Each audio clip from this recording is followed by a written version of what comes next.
各位大家好，我是克切拉佛教中心讲法师郭月瑜，我是尊贵的占度果仁波切的学生，以5年前正式加入克切拉团体这个大家庭。目前我在中心专门负责所有法会咨询、教学、仪轨、加持、祈福、洒净等等事宜。因此，今天我在这里与大家分享在家里、房间和办公室设置佛龛的好处。首先，我们必须选定一个适当的位置或地方，将佛龛设置在那里。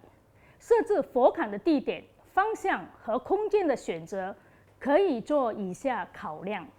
第一，尽量避免将佛龛放在太多人走动的地方；第二，避免靠近厕所或床头的位置；第三，避免设置在阴暗的角落。那么，佛龛最适宜摆放在什么位置和地方呢？第一，光线明亮充足的地方；第二，比较少人走动且安静的地方；第三，如果我们有如此客观的条件，即拥有足够的空间的话，不妨考虑特别设置一间房间，并将作为专属于佛龛设置的地方。到底设置佛龛有什么好处呢？我们可以分成2部分来谈。第一部分，灵修上给予的补助。现代人每天在家庭事业之间周旋，日子过得繁忙又粗糙，甚至连喘气的时间都没有。假如我们在自己家里或办公室设计一个庄严的佛龛，庄严的佛龛所散发出超赞的正能量，会把我们原本烦躁不安的心平复下来，放松下来。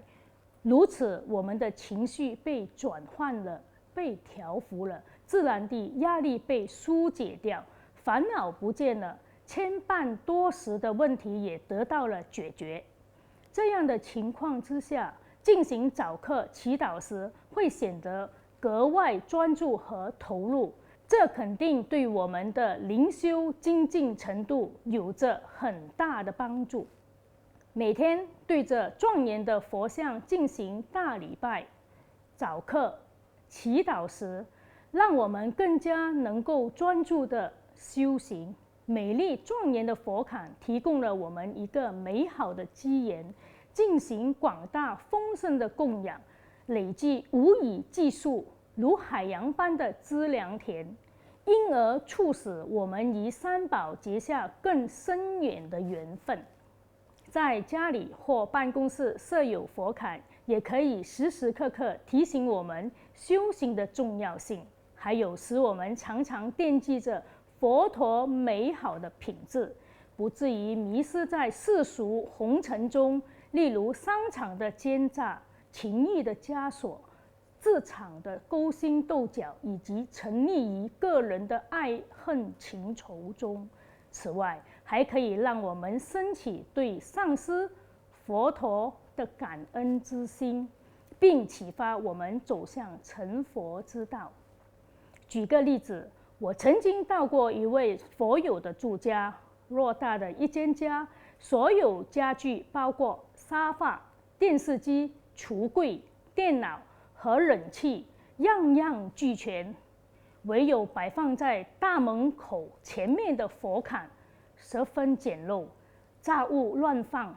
桌面满是灰尘。主人一家大小生活都不十分顺意，丈夫赚钱辛苦，日做夜做也挣不到几个钱回来。太太的情绪起伏很大，小孩常常生病。后来我建议他们重新设立一个新的佛龛。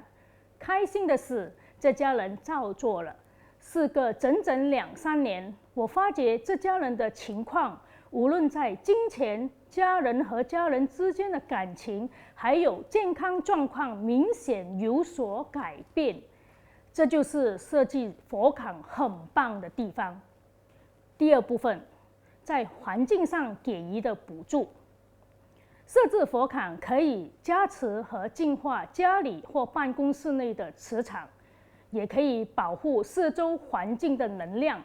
避免人们被外来负面能量的干扰。我要强调的是，假如家里有一座开光加持过的佛像，它会散发出无形的正能量，加持在周围走动、飞过、爬过和游过的人们、动物、昆虫及非肉眼看得见的生物。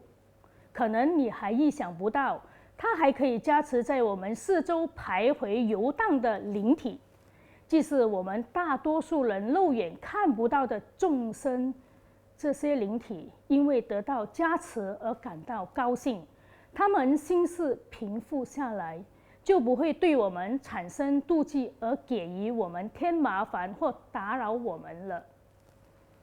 向大家解释完了设立佛龛的好处，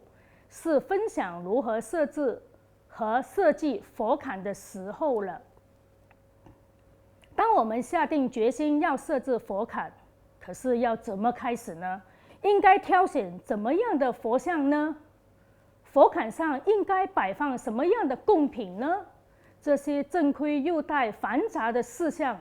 对完全没有这方面经验的一些朋友来说，多少有点头痛和苦恼。其实大家不需要太过紧张，也不要被这些听起来复杂的规则吓倒。实际上它并不是大家想象般的难。在这里，让我来为大家依顺序讲解如何去设置一个正统、庄严又有个人风格的佛龛。从我个人的经验来说，佛像的选择是设置佛龛中最重要的一个环节，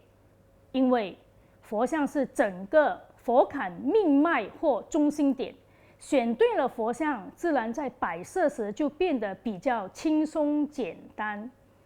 由于每个人对各佛的感觉和印象都不一样，因此我建议大家到一间信誉良好的佛教文物中心挑选佛像时，最好忠于自己的感觉，选择一个自己喜爱又真正有感觉的佛像，好比选择爱人一般，要用心的去聆听你内在的声音。此外，也要以开放的心胸接受自公民的分享和劝告。所以，我鼓励大家在挑选佛像时，多发挥一点时间和心思。其次，也要注意佛像的制作原料、适当的尺寸、大大小小的贡品和配件，以及其他小细节都不可疏忽。因为今天我们请回家或办公室，不仅只是一尊佛像，而是一位德高望重的高阶贵宾。他会帮助你，守护你、你的家人、朋友、亲戚，保护你出入平安，不受负面能量干扰。所以你一定要好好的接待他。一般上，传统的格鲁派佛龛的摆设可以分成两种。第一种是将至尊宗喀巴大师的佛像摆设在中间，释迦牟尼佛则放在左边，度母像则放在右边。第二种摆设方式为至尊宗喀巴大师摆放在中间，多杰雄灯像放在右边。当我们将主要的佛像摆设在恰当的位置之后，再把经已准备好了的佛书、舍利塔摆上佛龛。佛书代表着佛的言语，必须摆放在佛像的右边。舍利塔代表着佛的心事，摆放在佛像的左边。佛像或佛的图像代表着佛身。把佛的身语意都摆放好了之后，最基本的佛龛设置已经完成了。为了让我们的佛龛看起来更加的庄严，可以选择一副唐卡挂在后方，让背后的墙壁在视觉上更加显著和美观。可能你会问，到底唐卡是什么来的？古时候许多藏民都是游牧民族，为求生存到处流浪，不方便携带沉甸甸的佛像，于是他们研发了方便且易携带的唐卡。这种富有藏族风味的唐卡绘上佛的圣像，被游牧民族视为佛像般珍贵，流传至今，亦成了富有特色的藏传佛教圣物之一。唐卡的种类、图像可依个人喜好、品味或佛龛的设计风格而定。整个佛龛上还有另一个非常重要的环节，就是上师的圣像。依据金刚乘的教义，上师在我们灵修的道路上扮演着极之重要的角色。上师是引领我们成佛的人，因此在佛龛上摆放上师的圣像是很重要的，以示我们对上师的恭敬心。根据传统的佛龛摆设，首先将根本上师的圣像摆放在佛像的正前方，然后依顺之力把其他的上师圣像从左到右一一摆上。当佛龛完全摆设完毕后，我们便可以开始进行各式各样的供养，其中以罢供和清水供养是最为普遍的供养。什么是罢供？罢供是藏传佛教佛龛上不可少的供养，它包括了水、花、香、灯、涂香、食子和音乐。现在让我向大家简单讲解罢供的象征意义。第一碗清水代表着供养诸佛饮用，第二碗清水代表着供养诸佛盥洗，第三碗鲜花代表着供养诸佛世间美好的色，第四碗香代表着供养诸佛世间美好的香，第五碗明灯代表着供养诸佛眼视光明，第六碗涂香代表着供养诸佛涂身之油，象征世间美好之处，第七碗食子代表着为供养诸佛之食物，第八碗音乐代表着声，供养诸佛世间美妙声音。什么是水供？水供是最简易的供养之一，它可以提升供养者的警觉能力，并且对周遭事物有一定的敏感度和关注。虽然水供的利益很多，我们也得尽能力供养其他的物品。要做到这一点，我们得以时时反省自己是否只想要把最好的留给自己，而不是奉献给三宝。水供拥有8种功德，分别有8种表意，所以供水因缘十分吉祥。第一，清凉，象征持戒清净；第二，味甘，象征得享百味食；第三，性清，象征身心康冷壮健；第四，质软，象征意念柔顺；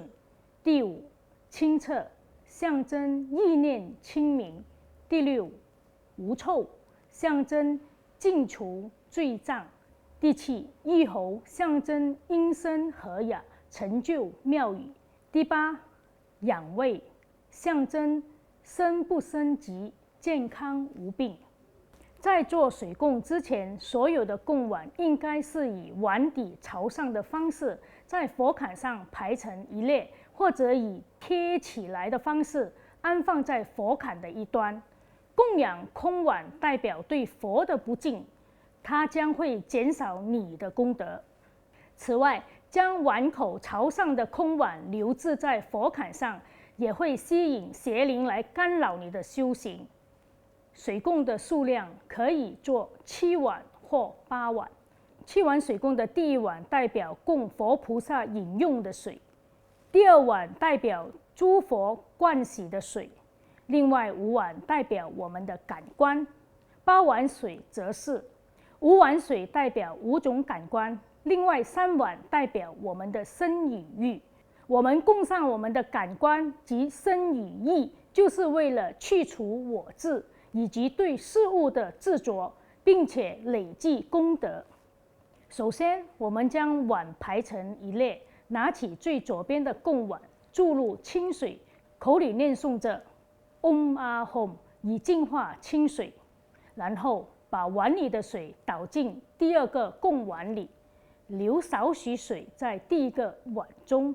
然后把它放在佛龛的最左边，重复同样的动作，直到所有的供碗内都盛满了少许的水。接着，从左边的供碗开始，把每一个供碗都装满水，水位于碗口之间约1个米粒的距离。供碗与供碗之间同样也是1个米粒的距离。如果碗与碗之间的距离太近，将会导致我们的思维不清晰；如果距离太远，我们则会与上师分开。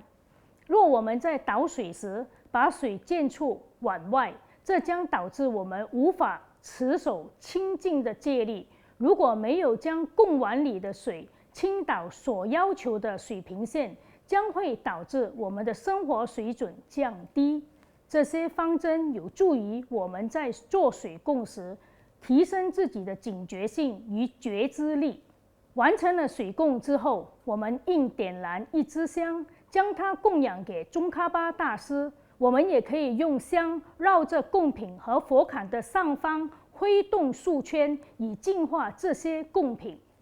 一般上，我们会在傍晚的时候收起水供。收起水供跟做水供不一样的地方在于，做水供的时候，我们从左至右倒水入碗中；收的时候，则从右到左将水倒出。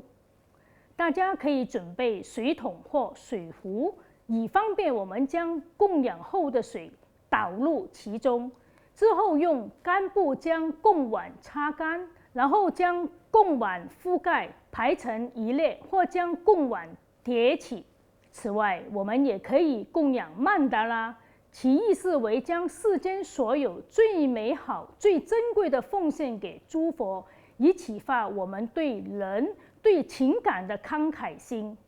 我们也可以进行其他供养，例如鲜花、香、药材及香料等等，借此为我们累积大量的功德。在藏传佛教佛龛上，我们也常常可以看到七珍宝和大吉祥的供养。七珍宝包括了轮宝、象宝、马宝、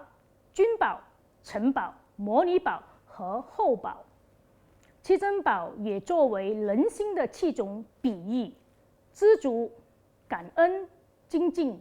服从、忠实、满愿和柔软。如果我们拥有这7种新的品质，便可谓人中之王了。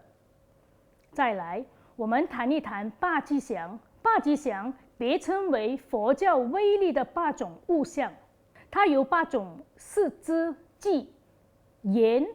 耳、鼻、音、心、身、意、藏所感悟而组合并显现出来的。八吉祥由轮、螺、伞、盖、花、冠、鱼、长、耳组成的。如果我们在佛龛上摆放这些供养圣物，意味着他们每天不但可以为我们累积大量的功德，还可以迅速地消除宿世的恶业。在这里，我想特别补充关于护法的佛龛摆设格式。首先，我们将护法的佛像或图像摆放在位于佛龛的中间，然后再将佛书和舍利塔摆上去即可。除了基本的8供和水供之外，我们可以在佛龛上进行以下供养，让整个佛龛更加完善。一套限于护法的愤怒感官供养，尤其是我们在念诵酬供时进行此供养，其力量会很强大，而且也可以为我们消除数不尽的恶业。我们也可以做夺马供养，尽自己的能力进行供养，借此启发更多的善因，这就是拥有私人佛龛所赐予的美好机缘。不仅如此，还可以做经久供养呢。经久供养在短时间内协助消灾除障，让我们所进行的新计划、工程、现有的工作得以顺利完成，并且获得极大的成就。在进行经久供养时，可以采用红茶、牛奶、啤酒、可乐、酸乳酪等等饮料。供养的饮料越稀有珍贵，对砍除个人的物质欲望也特别有效果。另外，还可以进行五式宴供。我们从左边开始，分别供养茶、牛奶、麦片加牛油、乳酪、啤酒，然后将它们摆放在最前排，简单易做。据说此供养的原料在西藏不易找到，因此十分珍贵，就如弟子和上师的承诺一样可贵，非要时刻谨记不可。五式宴供有其特殊的含义，意即祈愿与上师的关系生生世世永不脱离，并且祈求上师紧紧联系着、守护着自己，直到佛净土。最后，我要再强调，尽你所能，在自己的家中、房间、办公室、工厂或工作室设置一个庄严又精致的佛龛，以提高个人在灵修上的专注力，并且建立与佛菩萨的亲密关系，创造一个与上师联系的平台，让自己在此生、未来世都可以遇见完美的上师，追随着上师学习佛法。第二点，佛龛还可以为周遭看得见和看不见的众生给予加持，让他们有缘累积大量功德，早日升起出离心，珍惜今世的暇满人生，努力修佛求解脱。它也可以为周围的环境净化及带来正能量，加持整个环境。看，如此简单地设置一个佛龛，就可以为自己和他人带来如此多的利益。大家赶快行动吧！好了，我结束了今天的分享，希望大家可以通过这个视频清楚明白设置佛龛的利益，及学习到如何设置佛龛。谢谢大家。